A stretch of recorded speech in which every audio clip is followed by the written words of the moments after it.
Good morning. कैसे हैं आप सब? तो आप लोगों को इसके पहले मैंने एक लेसन 2 लेसन कंप्लीट कर दिया था। वो पद देखा था, सूरदास के पद और राम लक्ष्मण पर संवाद पढ़ा दिए थे। तो आज मैं सोच रही थी कि आपको गद्य बता दूं। गद्य लेसन 1 नेताजी का चश्मा। ऐसे आप क्रमशः गद्य से स्टार्ट करेंगे। जैसे हमारे 2 लेसन पद्य स्टार्ट किया है तो 1-2 लेसन आया वो। अब ये जो पद गद्य का आया है ये 3 लेसन इसको डालिएगा, ठीक है। इसको 3 लेसन डालिएगा। हालांकि ये गद्य का 1 लेसन है लेकिन इसे आप 3 लेसन डालिएगा। तो आज मैं इसको समझाने वाली हूँ आपको स्वयं प्रकाश। तो इस सबसे पहले हम आपको इसको स्टोरी समझा देते हैं। स्टोरी के माध्यम से आप इसका क्वेश्चन आंसर अपने वे में लिखिएगा, अपनी भाषा में लिखिएगा। समझ में आया ना? तो आप जान लीजिए स्वयं प्रकाश कौन थे। स्वयं प्रकाश जो लेखक थे इनका जन्म 1947 में हुआ था इंदौर में, ठीक है। और अभी तक पुस्तक लिखी गई थी तब तक कि इनकी मृत्यु नहीं हुई थी। अभी पता नहीं इनकी मृत्यु हुई है कि नहीं। इन्होंने बहुत सारी रचनाएं लिखी थी, जिसका था सूरज कब निकलेगा, आदमी जात का आदमी, अच्छे आएंगे अच्छे दिन भी, संधान इत्यादि इनकी रचनाएं थी। इनका उपन्यास था बीच में विनय, ईंधन इत्यादि। इनकी भाषा बहुत सरल सहज है और इन्होंने बहुत ही अच्छे से मतलब अपने चरित्र चित्रण के द्वारा कथा का सारांश जो बताया है वो कथा का सार इस तरह से बताया है। कैसे? आप सुन लीजिए। नेताजी का चश्मा। इन्होंने पाठ का नाम क्या दिया है? नेताजी का चश्मा। अब आप तो समझ ही गए होंगे कि नेताजी कोई भी हो सकता है। आपके देश के नेता हो सकते हैं, स्वतंत्रता सेनानी नेता हो सकते हैं, कोई भी नेता हो सकते हैं। तो आइए पढ़िए, देखिए यहाँ पे कौन से किस नेता की बात की गई है। तो ओके, रेडी है ना आप लोग? तो आप समझिए। सबसे पहले मैं आपको इस स्टोरी में बता दूं कि इस स्टोरी में जहाँ से स्टोरी ये शुरू हो रही है, जहाँ से लेखक ने स्वयं प्रकाश ने ये बताया है, वहाँ पे ये वहाँ का वर्णन है जो एक कस्बा के रूप में है। एक कस्बा है, समझ लीजिए। कस्बा में एक छोटा सा बाज़ार है। उस बाज़ार में क्या है कि एक लड़कों का स्कूल है और एक लड़कियों का स्कूल है और एक सीमेंट का छोटा सा कारखाना है। 2 ओपन सिनेमा घर हैं। ओपन सिनेमा खुला हुआ प्रोजेक्टर टाइप सिनेमा घर है। और नगर पालिका, इस नगर पालिका में एक शौचालय है। कभी कभी यहाँ पे कबूतरों के लिए छतरी बनवा दी जाती है और कभी कभी यहाँ पे कभी सम्मेलन करवा दिया जाता है ताकि इस चौराहे को लोग याद करें, ठीक है। तो इस तरह से इस चौराहे का थोड़ा सा नाम हो गया था। लेकिन वहाँ के जो अधिकारी थे, नगर पालिका के जो अधिकारी थे, वो सोच रहे थे कुछ ऐसा कार्य यहाँ के लिए किया जाए जो उसके नाम से इस कस्बे को याद किया जाए। तो उन्होंने सोचा था कि एक मूर्ति बनवा दिया जाए। लेकिन अब ये सोचने वाली बात थी कि मूर्ति बनेगी तो कौन बनाएगा, कैसी मूर्ति बनेगी। तो वहाँ का जब ये मुनादी करा दी गई थी, मुनादी में सीधा ढिढोरा पिटवा देना। जब वहाँ पे सारे लोगों से पता चला तो वहाँ के ड्राइंग टीचर थे मोतीलाल।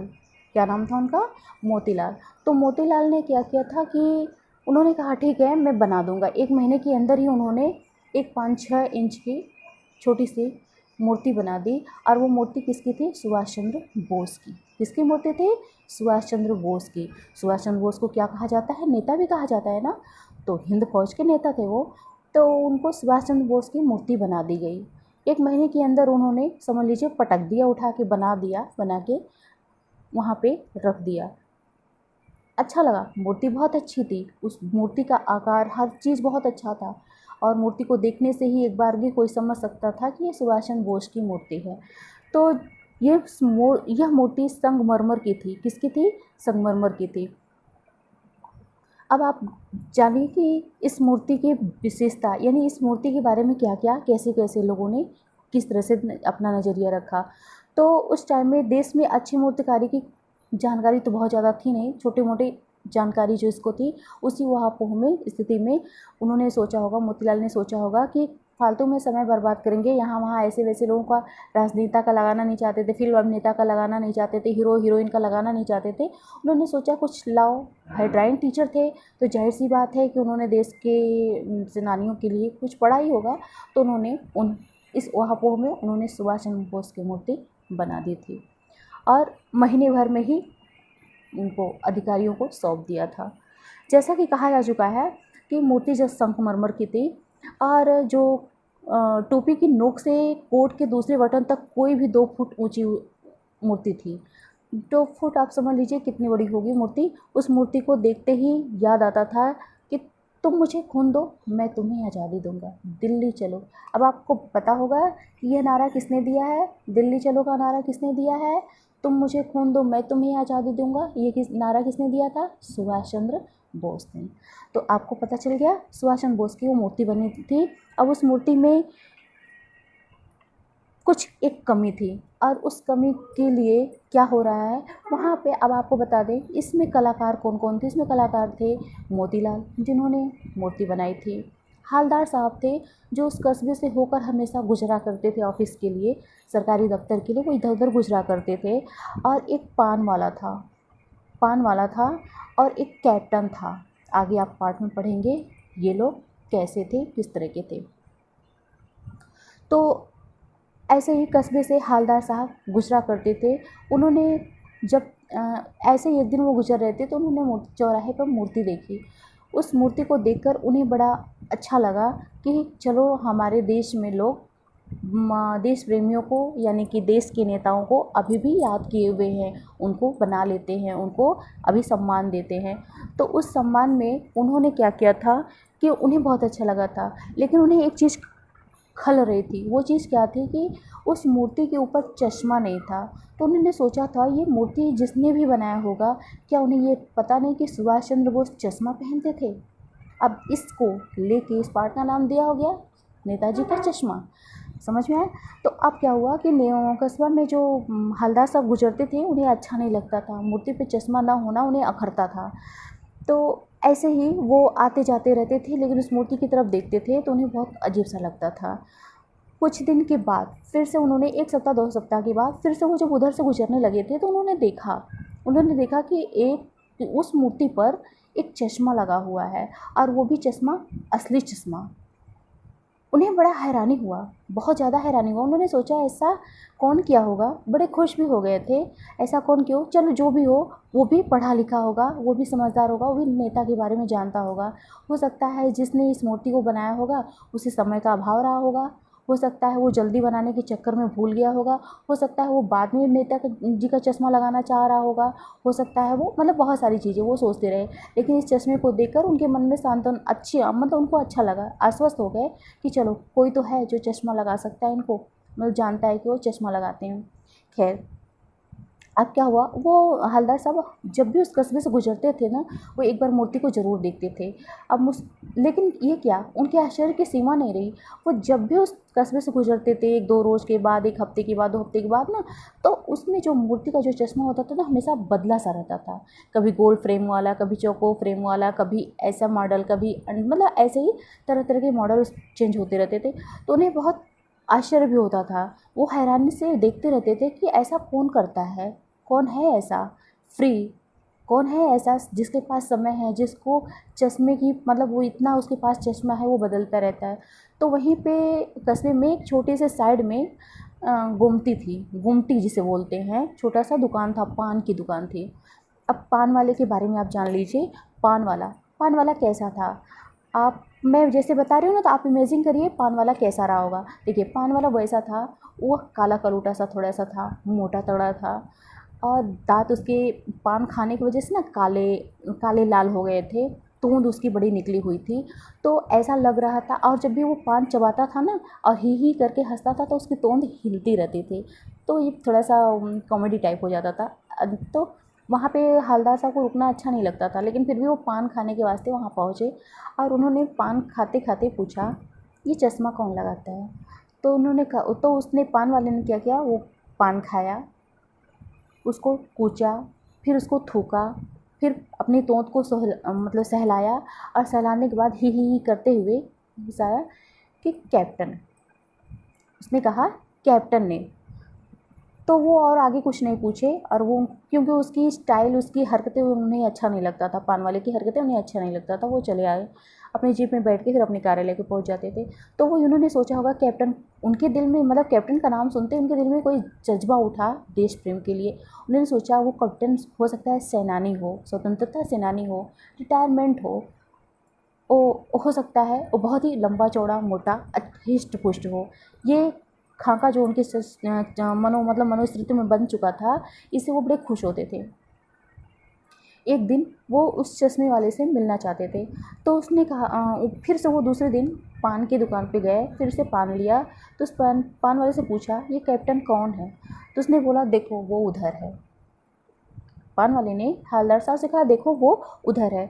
तो वो जब उसकी तरफ कैप्टन की तरफ देखते हैं ना, तो उनके स्मृति में जो छवि बनी थी, उनके दिमाग में जो छवि बनी थी कैप्टन के प्रति, वो एकदम चेंज थी, एकदम उल्टा था। ये कैप्टन क्या था ना, इस कैप्टन को लोग हमेशा परिहास करते थे। परिहास मीन्स क्या होता है? उपहास मीन्स मजाक। इस कैप्टन के लोग हमेशा मजाक उड़ाया करता था। हालांकि वो लंगड़ा था, एक पैर का लंगड़ा था और मरियल सा दुबला पतला था। बहुत लगता था बहुत टाइम से खाना पीना, मतलब बहुत मैला कुचैला सा था। बचपन में हो सकता है उसकी माँ ने अच्छे से प्रेमवश इसका नाम कैप्टन रख दिया होगा, तो तब से लोग कैप्टन कैप्टन चिढ़ाते थे। तो उसको देख के उनके मन की जो स्मृतियाँ थी वो चेंज हो गई। उन्होंने सोचा कि मैं तो ये सोच रहा था और ये है, कोई बात नहीं, लेकिन ये तो फिर भी इसके दिल में ये तो जज्बा है, देश के प्रति जज्बा है, देश के प्रति प्रेम तो है। तो वो कुछ नहीं बोले और फिर जीप में बैठ के चले गए। ऐसे ही वो रूटीन हो गया। लेकिन कुछ दिन के बाद वो लगभग 1 साल के बाद 2 साल के बाद जब वहाँ से गुजरते हैं, तो देखते हैं कि उधर से फिर से कस्बा की तरफ से गुजरते हैं, तो देखते हैं कि चश्मा गायब।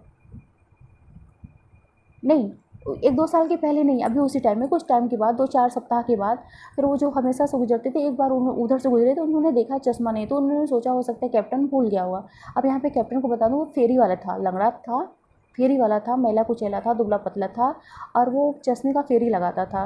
तो वो नेताजी के चश्मा के पास ही, वो नेताजी के मूर्ति के पास ही वो फेरी लगाता, फेरी अपना क्या बोलते हैं उसको, जो लगाते हैं ना, वो लकड़ी छड़ी में डाल डाल के चश्मा वश्मे सुगरा रखे रहते हैं, तो वो वहीं पे रख देता था। और क्या करता था, जो चश्मा बेचना था वो मूर्ति पे लगा देता था, और जब वो चश्मा बिक जाता था तो दूसरा चश्मा फिर से वो लगा देता था। तो ये चीज़ें वो करता रहता था। तो जब हवलदार साहब एक दिन उधर से गुजरे तो मूर्ति पे चश्मा नहीं लगा था, तो उन्होंने सोचा हो सकता है भूल गया होगा, हो सकता कोई कारण हो। तो 1 दिन 2 दिन ऐसे ही हो गया, लेकिन उन्हें लगा कि अब कोई चश्मा नहीं, क्यों नहीं चश्मा लग रहा। उनको जिज्ञासा बढ़ी, वो जिज्ञासा को अपने रोक नहीं पा रहे थे। 1-2 दिन बाद फिर वो पान की दुकान पे गए और उन्होंने पूछा कि कैप्टन कहाँ है? तो पान वाले की वही हरकतें, फिर से पान खाना, चबाना, तोंद सहलाना, ये करना, थूकना। फिर उसने बोला कि कैप्टन क्या जाएगा फ़ौज में, वो तो अपाहिज है, और कैप्टन मर गया। तो इस बात से उन्हें बड़ा दुख हुआ, हवलदार साहब को बड़ा दुख हुआ। वो सोचे कि ऐसा भी कोई कैसे हो सकता है, किसी के प्रति ऐसी भावनाएं कोई क्यों रखता है। पान वाले से उनको ये व्यवहार अच्छा नहीं लगता था। खैर, अब वो वहाँ रुकना नहीं चाहते थे। अब अपने ड्राइवर से उन्होंने बोल दिया था, देखो मुझे इस रास्ते से आते तो जाते थे, लेकिन उन्होंने बोल दिया था कि गाड़ी तेज़ चलाया करो। वो मूर्ति की तरफ नहीं देखना चाहते थे, वो चले जाना चाहते थे सीधे। इस तरह से करते हुए कुछ दिन के बाद वो वहाँ से चले गए थे। अब उनका कुछ समय के बाद, 2 साल के बाद उनका आना हुआ उधर। तो जब वो 2 साल के बाद उधर से आ रहे थे, तो उन्होंने देखा कि मूर्ति पे जो था सरकंडे का चश्मा लगा हुआ था, सरकंडे का चश्मा लगा हुआ था। और इसे देखकर वो लगभग उछल से पड़े थे और अपनी जीप से कूद भी पड़े थे एक तरह से।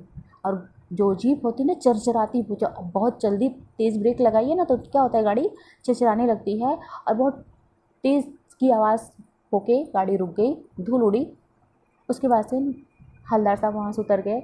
मूर्ति के पास खड़े होकर उन्होंने देखा कि एक सरकंडे का चश्मा है। सरकंडा मीन्स क्या होता है, आपने देखा होगा गांव में जो नरकट टाइप होता है और कुछ डंडी टाइप, पतली सी डंडी टाइप होती है, उस डंडी के सहारे उसके चश्मा का वो बनाया गया था। और उस चश्मे और उसमें गोल्ड चश्मा कहीं से टूटा फूटा बच्चों को मिला होगा और वो वहाँ से उसको करके धागा में पिरो करके उसको लगा दिया था। तो यह देखकर उन भावुक हो गए थे। भावुक मीन्स थोड़ा सा इमोशनल हो जाना, वो भावुक हो गए थे। और भावुक होते हुए उन्होंने कहा था, अपने मन में सोचा कि आज भी हमारे देश में बच्चों में भी ये भावना कूट कूट के भरी है, हमारे देश प्रेम की भावनाएं कूट कूट के भरी है। बच्चे भी जानते हैं कि सुभाष चंद्र बोस चश्मा लगाते थे और उन्होंने गलती में हंस हंस के खेल खेल में ऐसे चश्मा लगा दिया।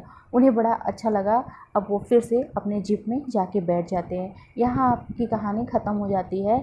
अब मेरे पास बुक नहीं है, इसलिए अगर हो सकता है कुछ पॉइंट छूट गया होगा, कुछ बातें छूट गई होंगी, तो आप एक बार फिर से बुक पढ़ेंगे तो आपको सब समझ जाएंगे, सब समझ में आ जाएगा। तो आपको पता चला हवलदार साहब, हवलदार कौन था, कैप्टन का ये व्यवहार, रूखा व्यवहार, हालांकि वो जैसा भी रहा होगा, पान वाली दुकान के पास खड़े हो जाने से आपको हर एक चीज़ पता चल जाता है, क्योंकि हर तरह के लोग वहाँ पे चाय पानी पीने आते हैं, इसलिए हवलदार साहब वहाँ पे रुकते थे और वहाँ की सारी चीज़ें जानना चाहते थे। कैप्टन मरियल दुबला पतला सा था। पान वाले की चारित्रिक विशेषताएं अगर बतानी होगी तो आप बता सकते हैं, कैप्टन की चारित्रिक विशेषता बता सकते हैं, हवलदार साहब कैसे थे। तो यहाँ पे मैं एक चीज़ भी बोलूँगी कि हवलदार साहब तो देश के प्रति प्रेम को दिखाना चाहते थे, बताना चाहते थे, सबको बताने था। तो हवलदार साहब को भी तो चाहिए था ना कि अगर चश्मा वहाँ पे नहीं लगा था तो वो चश्मा लगा देते, लेकिन नहीं, स्वयं प्रकाश ने क्या सोचकर किस तरह से लिखा है, तो ये चीज़ें वो है किस तरह से लिखा है या कैसे लिखा है। चाहते तो हवलदार साहब भी चश्मा एक लेके लगा देते थे, लेकिन वो वहाँ के कस्बे के लोगों के अंदर का जो प्रेम है वो देखना चाहते थे। ठीक है, तो आपको समझ में आ गया, ये पाठ आपको समझ में आया, कैसे आपको लगा, पान वाले की विशेषता क्या थी, कैप्टन की विशेषता क्या थी, चश्मे की विशेषता क्या थी। हाँ, समझ में आया सबको। तो यहाँ पे जो चीज़ें थी वो चीज़ें आपको क्लियर हो गई है। खुश मिजाज कौन होता है, खुश मिजाज मीन्स होता है प्रसन्नचित्त होना। ठीक है, अब हम आपसे एक चीज़ें पूछेंगे, जैसे कि इस पार्ट में ये भी दिया गया होगा कि देश प्रेम क्या है, तो आपको पता चल गया देश प्रेम क्या है। अच्छा, मैं आपसे ये पूछना चाहती हूँ कि सबसे अच्छा, सबसे निराला, सबसे मेन, सबसे खास देश प्रेम क्या है, सबसे महत्वपूर्ण देश प्रेम क्या है, बताएंगे आप कौन है। चलो ठीक है, नहीं आता, ओके मैं बताती हूँ। देखिए, देश प्रेम अगर सबसे पहला स्थान देश प्रेम का है, तो सब देश प्रेम को बढ़ावा देने वाले सबसे पहले प्रकृति प्रेम। देश प्रेम में देखो प्रेम क्या है, प्रेम तो बहुत सारे प्रेम के विभिन्न रूप होते हैं। अगर कोई आपसे पूछता है कि प्रेम क्या है, तो प्रेम प्रकृति है। प्रेम क्या है, प्रेम प्रकृति है, और सबसे पहला प्रकृति का ही प्रेम हम आप एक दूसरे से, यहाँ से वहाँ से सामाजिकता में फैलता है, क्योंकि प्रकृति का जो प्रेम होता है ना वो निस्वार्थ होता है। इस प्रेम का मोल कोई नहीं चुका सकता, तो इसलिए प्रकृति प्रेम अनमोल है। कोई पूछे प्रेम क्या है, तो प्रेम क्या है, प्रकृति प्रेम है। प्रेम क्या है, प्रकृति प्रेम है, जो निश्चल होता है। जैसे आप देख लीजिए, झरना बहता है, नदी बहती है, पर्वत खड़ा हमारा प्रहरी है, प्रहरी मीन्स पहरेदार है, पेड़ वृक्ष जो होते हैं ये फलदार होते हैं, फूल होते हैं हमें फूल देते हैं, फल फूल बीज अनाज धूप, मतलब क्या है, पृथ्वी जो अपनी वसुंधरा जो है अपने सीने पे, अपने आंचल में कितने चीज़ों को छुपाए है, हीरे मोती जवाहरात, मतलब कितना, वो तो सब चीज़ें खा नहीं सकता, लेकिन वृक्ष जो होता है वो परोपकार करता है हमारे ऊपर। पानी, नदी, उसके बिना हम जीवित नहीं रह सकते हैं, पानी हमारे लिए अनमोल है, अन्न ज़रूरी है। तो सबसे बड़ा प्रेम क्या है, यह धरती प्रेम है। क्या धरती हमसे कुछ लेती है, नहीं लेती है, हमें सिर्फ देती है। पेड़ कुछ लेता है, नहीं, सिर्फ थोड़ी सी मेहनत, मतलब थोड़ा सा परिश्रम चाहता है आपसे, लेकिन बदले में ढेर सारा देता है, कई पुष्ट खाते रहते हैं। एक आपके दादा दादी कोई भी प्रेम बस एक छोटा सा आम का पेड़ लगा दिए ना, वो जो पेड़ होता है ना 2 साल 4 साल बाद बढ़ने लगता है, और दादा दादी तो आपके हैं नहीं, लेकिन उसके आपकी कितनी पीढ़ियाँ आपकी बेटे जो भी हैं, जैसे भी हैं, वो खाते जाएंगे। तो पेड़ परोपकारी करता है, नदी भी परोपकार करती है, मीठे पानी पिलाती है हमें, ऐसे ही प्रहरी बन के हिमालय हमारी रक्षा करता है। तो प्रकृति प्रेम सबसे बड़ा प्रेम है। उसके बाद से फिर बाद में मानव प्रेम आता है, लेकिन मानव प्रेम में क्या है, स्वार्थ है, हम एक दूसरे से स्वार्थवश जुड़े हुए हैं। तो ये प्रेम है। तो इसमें दिया है देश प्रेम क्या है। दूसरा प्रेम अगर कहा जाए तो दूसरा प्रेम सैनिकों का है। क्यों, क्योंकि वो भी भूखे प्यासे रह के आधी रात में, रात भर वो हर जगते हैं, तब हम जाके सोते हैं, है ना, हम घरों में तब जाके सोते हैं, हम निडर होके यहाँ वहाँ कहीं भी जा सकते हैं। सेनानियों की वजह से ही ना ये स्वतंत्रता हमको जो मिला है वो सैनिकों की वजह से ही तो मिला है। तो सबसे बड़ा प्रेम तो उनका भी हुआ ना। तो इस तरह से अब उसके बाद से फिर धीरे धीरे प्रेम की परिभाषा स्वार्थ से परे होने लगती है, मतलब स्वार्थ से भरा होने लगता है। तो इस प्रेम के बारे में बहुत ज़्यादा बात नहीं करूँगी। अब आप पूछते हैं क्वेश्चन, हालदार साहब कौन थे? हालदार साहब कौन थे पता है? हालदार साहब कस्बे से आते जाते थे, वो एक कार्यालय में ऑफिस में काम करते थे, उस कस्बे से उनका रोज़ रोज़ आना जाना होता था। और कैप्टन क्या था? कैप्टन कौन था? कैप्टन मरियल सा था, दुबला पतला था, लंगड़ा था, उसका लोग उपहास उड़ाते थे। उसकी माँ ने हो सकता है जन्म में उसका नाम कैप्टन रख दिया था। उसके कैप्टन के विपरीत, मतलब जैसे कैप्टन नाम सुनते ही मन में जो भावना आ जाती है, उसके विपरीत उसका शारीरिक लक्षण था। तो ये लेकिन फिर भी उसके अंदर देश प्रेम की जज्बा भरा हुआ था, प्रेम कूट कूट के भरा हुआ था, है ना। तो अब पानवाले की विशेषता, पानवाला वैसे ही थुलथुल था, मरियल वो थुलथुल सा था, मोटा था, तो हमेशा अपने सहलाया करता था, पान चबाया करता था, जिसकी वजह से उसके दांत लाल काले पड़ गए थे। कस्बा कैसा था? कस्बे में क्या क्या था बताए थे। कस्बे में एक लड़कियों का स्कूल था, एक लड़कों का स्कूल था, एक शौचालय था, एक छोटा सा कारखाना था, 2 सिनेमा घर था। मूर्ति किस चीज़ की बनी थी? संगमरमर की बनी थी। मूर्तिकार कौन थे? ड्राइंग टीचर मोतीलाल, है ना। तो इस तरह से आपको मैंने क्वेश्चन पूछा है, और इस क्वेश्चन का जवाब आप होमवर्क के तौर पे हमें लिख के देंगे।